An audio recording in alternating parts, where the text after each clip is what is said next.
नमस्कार दोस्तों हमने अपने इस YouTube चैनल पे एक कुछ टाइम पहले वीडियो डाली थी शंख के विषय में, जिसमें हमने आपको ये समझाने का प्रयास करा था कि शंख असली क्या है और नकली क्या है, कैसे पहचाने जाते हैं, कैसे इनको परखा जाता है, ओरिजिनल और डुप्लीकेट शंख एक्चुअली है क्या। आज इस वीडियो में हम फिर से शंख के विषय में बात करेंगे और आज हम ये समझेंगे कि शंख बजाए कैसे जाते हैं, इनको बजाने का क्या लाभ है और किस किस प्रकार के शंख या कैटेगरी के मार्केट में हमको मिलते हैं। तो सबसे पहले मैं आपको शंख जो है बजाते कैसे हैं ये दिखाता हूँ। तो मेरे पास एक शंख है, इधर ये मेरे पास शंख है काफ़ी अच्छी क्वालिटी का। और इस शंख को जो है, इस शंख को हम विष्णु शंख भी बोलते हैं और भामवर्ती शंख भी बोलते हैं, और शंखों को क्या बोलते हैं वो अभी बात करेंगे। तो सबसे पहले इसको बजाते कहते हैं कैसे हैं वो हम देखते हैं। तो बजाना बहुत सिंपल चीज़ है। इसको बजाना कैसे है पहले मैं आपको बजा करके दिखाता हूँ, फिर इसके पीछे की जो साइंस है वो मैं आपको समझाता हूँ।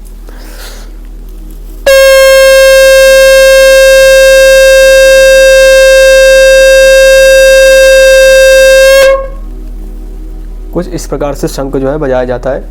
जितना ज़्यादा आप एयर अपने अंदर ले सकते हैं, इनटेक कर सकते हैं, उतना ही अच्छी से आप जो शंख को है बजा भी सकते हैं। शंख बजाने से क्या होता है, जिन भी व्यक्तियों को सांस लेने में प्रॉब्लम होती है, छोड़ने में प्रॉब्लम होती है, मतलब सांस से संबंधित कोई उनको डिजीज़ है, तो उस चीज़ में थोड़ा सा शंख जो है हेल्प करता है नेचुरली।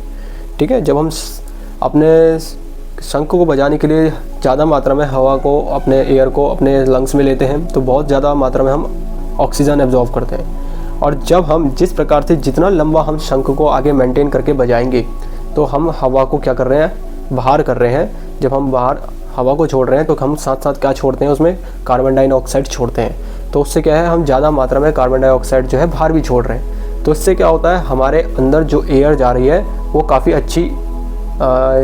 काफ़ी अच्छे लेवल पे जो है प्योर हो रही है। तो उस चीज़ से क्या होता है, हमारे फेफड़े वगैरह जो हमारे लंग्स होते हैं, जो हमारी सांस लेने में बहुत बड़ा रोल प्ले करते हैं, वो चीज़ जो है स्वस्थ रहती है। तो अब शंख बजाए कैसे जाता है, इसके पीछे क्या रॉकेट साइंस है, हम उसके बारे में डिस्कस करते हैं। ऐसी कोई रॉकेट साइंस तो है नहीं। शंख बजाने के लिए आपको क्या करना है, मैं कुछ लोगों को देखता हूँ जब मेरी शॉप पर वो आते हैं, वो शंख बजाते हैं, तो मेरे से पूछते हैं भैया शंख बजता कैसे है, आप कैसे बजा लेते हो सभी शंखों को, हम क्यों नहीं बजा पा रहे। तो वो करते क्या है, वो शंख में डायरेक्ट जो हवा को है ब्लो कर देते हैं। किस प्रकार से, कुछ इस तरह से। जब हम शंख में डायरेक्ट हवा ब्लो कर देते हैं तो उसमें हवा बाहर आ जाती है, वो उनके चक्र जो होते हैं शंखों के अंदर उसमें टर्न नहीं कर पाती उसको बजाने के लिए। तो अब इसको बजाने का सबसे सही तरीका क्या है, आपको क्या करना है, जिस प्रकार हम विसल बजाते हैं, सीटी बजाते हैं, तो हम क्या करते हैं, अपने होठों को एक लेवल पे लाते हैं कुछ इस तरह से। तो हमने होठ चिपकाए और इससे हमने क्या करा, सीटी बजाई। तो जब हमने ये थोड़ा सा जो हमने ये होठ को हमने खोला, जिससे कुछ इस तरह का पैटर्न बना जिससे सीटी बजी, उसी प्रकार हमको क्या करना है, थोड़ा सा होठ को खोल करके शंख पे ब्लो करना है, जिससे हमारा शंख जो है ब्लो हो जाता है। कुछ इस प्रकार से करना है आपको, ये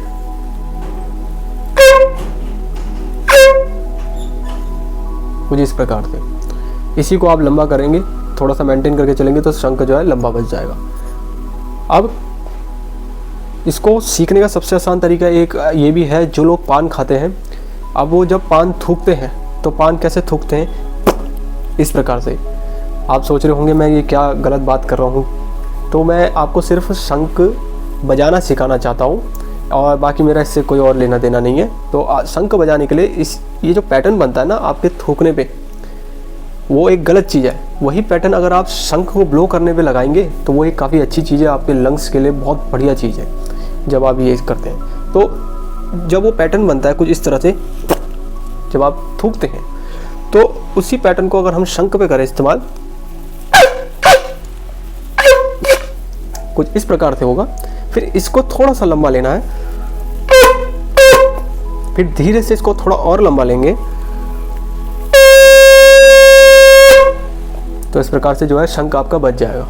तो शंख बजाने में बस यही साइंस है। इसका आप थोड़ा सा 1-2 हफ्ता प्रैक्टिस करेंगे तो आपका शंख जो है बज जाएगा, आपको कभी प्रॉब्लम नहीं आएगी, कोई सा भी शंख आप बजा पाएंगे। अब मैं आपको ये दिखाता हूँ कि शंखों में कौन कौन से शंख आते हैं और इनका पर्पस क्या है, कैसे कैसे ये यूज़ होते हैं। तो सबसे पहले हम शंख देखते हैं।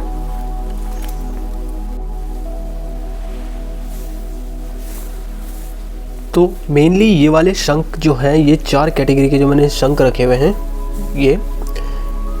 ये शंख मेन होते हैं हमारी पूजा में, और जो मार्केट में भी चलन है जिन शंखों का, ये मेनली ये 4 शंख है। और भी बहुत प्रकार के शंख आते हैं, तो वो भी अपनी अपनी जगह रखते हैं। हर चीज़ में उनकी भी कोई ना कोई पर्पस होता है, तभी वो शंख हैं, और उनको भी कैसे कैसे यूज़ करते हैं वो हम आगे कुछ और शंखों की वीडियोस बनाएंगे, तो उसमें इसके बारे में हम डिस्कस करेंगे।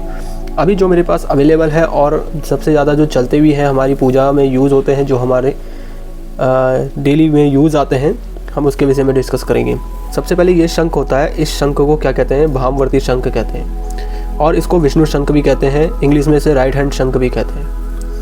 क्या होता है, जब हम इसको पकड़ते हैं तो ये हमारा राइट हैंड में आता है, ठीक है। इसका जो ये फेस है वो हमारा इस तरफ आता है, इस तरफ आता है, तो इसको राइट हैंड शंख भी बोलते हैं, ठीक है। इसको विष्णु शंख, भामवर्ती शंख भी बोलते हैं। ये क्या होता है, ये हमेशा पूजा में बजाने के लिए यूज़ होता है। हमेशा पूजा में जब हम पूजा स्टार्ट करते हैं, उसको समाप्त करते हैं, तो उसमें ये शंख काम में लिया जाता है। फिर ये वाला शंख आता है, इसको दक्षिणावर्ती शंख, इसको लक्ष्मी शंख और लेफ्ट हैंड शंख भी कहते हैं, क्योंकि जब हम इस शंख को पकड़ते हैं तो ये इस तरफ, ये हमारे उल्टे हाथ में आता है, ये हमारे सीधे हाथ में आता है, ये हमारे उल्टे हाथ में आता है, दाहिने हाथ में आता है, तो इसलिए इसको दक्षिणावर्ती भी बोलते हैं, लक्ष्मी भी बोलते हैं और लेफ्ट हैंड शंख भी बोलते हैं।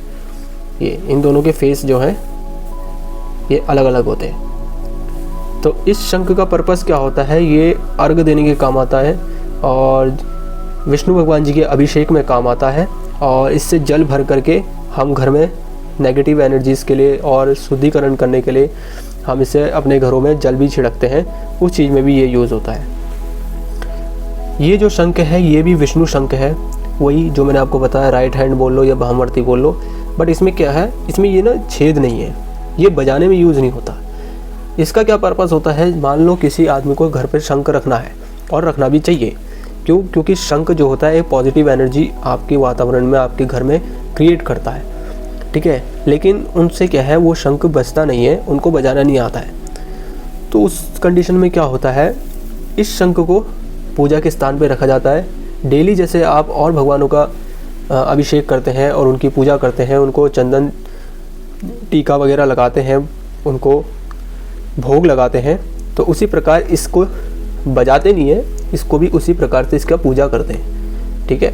और इसमें जल भर करके रखते हैं, उससे घरों के कॉर्नर में छिड़कते हैं, जिससे घरों की शुद्धिकरण और नेगेटिव एनर्जीज़ वगैरह जो है ये दूर रहती है।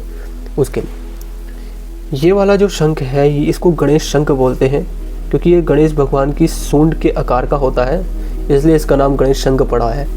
ये शंख सबसे ख़ास बात क्या है, ये शंख से कहते हैं, हमारी पुरानी कथाओं में और हमारे कुछ ग्रंथों में ये बताया गया है, और हमारे पूर्वजों द्वारा ये बताया गया है कि इस शंख के अंदर जल रख करके अगर आप रात को जल रखते हैं और सुबह पीते हैं, तो जो भी व्यक्ति, जैसे कोई तोतला बोलता है या उसके बॉडीज़ में किसी और तरह का कोई ऐसा है कि उसकी बॉडीज़ काम नहीं कर रही है प्रॉपरली, जैसे कुछ थोड़े से लचके चलते हैं, या कुछ तोतला बोलते हैं, या कुछ आँख ज़्यादा फड़फड़ाते हैं, बहुत सी कोई भी कंडीशन हो सकती है, जिस कंडीशन में क्या है, उसका कोई बॉडी पार्ट जो है प्रॉपर काम नहीं कर रहा है, तो हमारे ग्रंथों के अनुसार, हमारे पूर्वजों के अनुसार ये बताया जाता है कि गणेश शंख में जल रख करके पिलाने से उस चीज़ में फ़ायदा मिलता है। इस वजह से गणेश शंख की डिमांड हमारे पूरे भारत में ही नहीं, बल्कि हम पूरी वर्ल्ड में जो है बहुत ज़्यादा डिमांड में है, तो इसलिए ये शंख सबसे ज़्यादा प्रचलित है। इसके अलावा भी बहुत सारे शंख आते हैं। एक हमारा मोती शंख आता है, जो कि इस टाइम पे तो बहुत ही इम्पॉसिबल है लगभग मिलना, लेकिन किसी न किसी के पास तो वो है, और बहुत से लोगों के पास है भी, लेकिन उसको ओपन मार्केट में बेचा नहीं जाता है, क्योंकि मोती शंख जो है अब बैन है, और भी बहुत तरह के जो शंख हैं वो बैन है। तो फिलहाल जो है ये 4 प्रकार के शंख जो हैं ये काफ़ी प्रचलित है, काफ़ी ज़्यादा चलते हैं। कुछ और शंख भी आते हैं, कुछ शो पीस हैं, कुछ बहुत कीमती हैं, अलग अलग तरह के शंख आते हैं। तो मैंने आपको अभी ये बताया कि ये शंख किस किस चीज़ों में यूज़ होते हैं, इनका क्या क्या पर्पज़ है। तो दोस्तों मैंने अभी आपको शंख के विषय में ये बताया कि शंख बजाते कैसे हैं, इनका क्या पर्पस है, किस प्रकार के शंख बजा आते हैं, ये सब चीज़ें। अब मेरे से बहुत से कस्टमर्स, मेरे से ऑनलाइन भी ऑफलाइन भी मेरी शॉप पर जो है मेरे से बहुत सी चीज़ें पूछते हैं, बहुत बार ये पूछते हैं कि सर शंख का जो प्राइस है वो किस तरह से तय होता है, और शंख का प्राइस किस प्राइस रेंज में हमको एक शंख जो है बेस्ट क्वालिटी का एक अच्छा शंख जो है मिल पाएगा। तो शंख का जो प्राइस होता है ना, वो कभी भी साइज़ पे तय नहीं होता। ये मैंने आपको पिछली वीडियोस में भी बताया है। शंख का प्राइस जो होता है उसकी क्वालिटी पे और उसके बजने पर जो स्वर निकलता है उस स्वर का क्या क्वालिटी है उस पर, इन दो चीज़ों पे शंख का जो प्राइस है वो तय होता है।